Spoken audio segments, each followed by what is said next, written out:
Hello दोस्तों, आज हम लोग पढ़ने जा रहे हैं वास्तविक संख्याएं और उनके दशमलव प्रसार।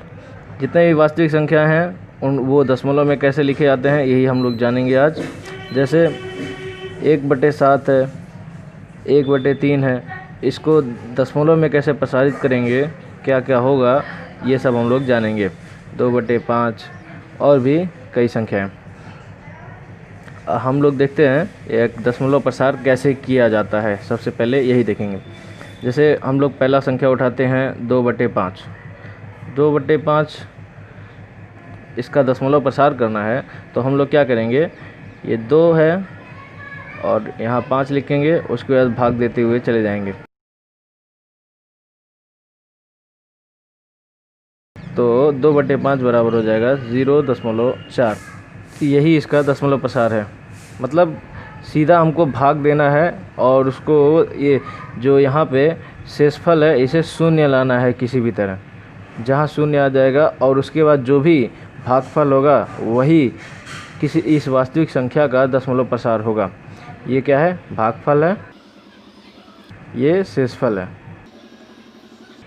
शेषफल 0 लाने तक जो भागफल आए वही उसका दशमलव प्रसार होता है किसी भी वास्तविक संख्या, चाहे वो परिमेय हो या अपरिमेय।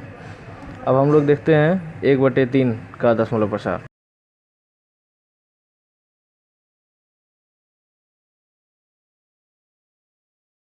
ये इसी तरह चलता चला जाएगा यहाँ पे, और ये ऐसे ऐसे बढ़ता चला जाएगा।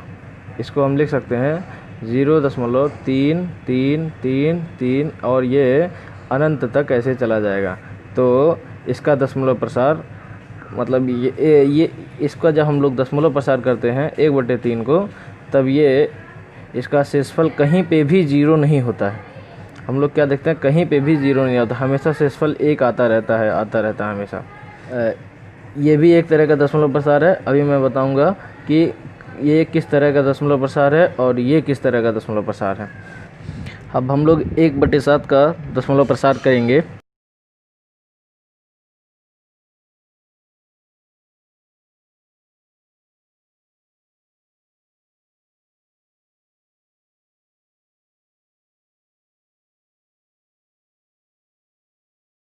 और शेषफल इस बार यहाँ पे हम लोग ले आते हैं।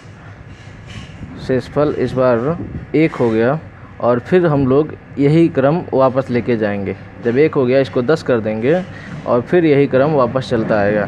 तो 1/7 का दशमलव प्रसार जो हम लोग का हो जाएगा 0.142857, फिर 142857।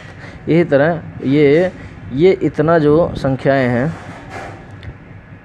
भागफल में 3 3 6 संख्याएं, यही फिर वापस इन लोगों की पुनरावृत्ति होती रहेगी। हम लोगों ने 3 संख्याओं का दशमलव प्रसार देखा है, 2/5, 1/3 और 1/7 का। इसमें से हम लोगों को 2 तरह की संख्याएं मिली। इसका 0.4, इसका 0.3333, इसी तरह अनंत तक। और 1/7 का हम लोग जो पाया 0.142857 और फिर इसी तरह 142857 और ये इतना जो है रिपीट कर गया। फिर ये बार बार पुनरावृत्ति इन लोगों की होती रही। तो इस तरह से हम लोग दशमलव प्रसार को 2 तरीके से विभाजित कर सकते हैं। पहला आता है शांत दशमलव प्रसार, दूसरा जो आता है अशांत दशमलव प्रसार।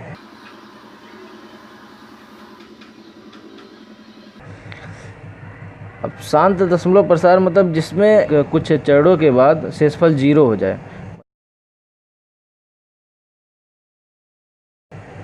कभी ना कभी।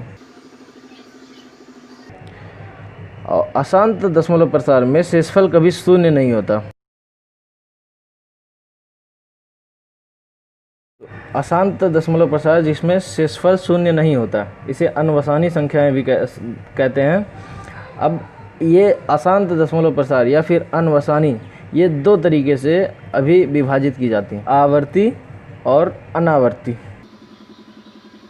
आवर्ती मतलब जिनकी पुनरावृत्ति होती है, मतलब जो संख्याएं रिपीट करते हैं, जैसे 0.3333, तो इसमें कोई एक संख्या जैसे 3 यही बार बार रिपीट कर रहा है। 0.145842 जैसे हम लोगों ने 1/7 के दशमलव प्रसार में देखा, यही संख्या फिर से रिपीट कर जाएगा।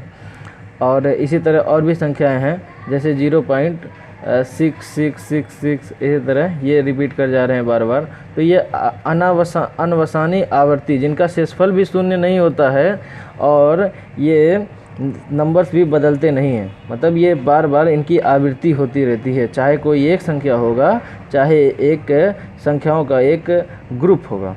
और अनावर्ती में ये इनका शेषफल भी शून्य नहीं होगा और ना ही एक इनमें किसी भी संख्या या किसी भी संख्याओं के कोई ग्रुप्स का कभी रिपीटेशन नहीं होगा, कभी वो दोबारा आएंगे नहीं। जैसे 0.10101010 इसी तरह चलता जाएगा।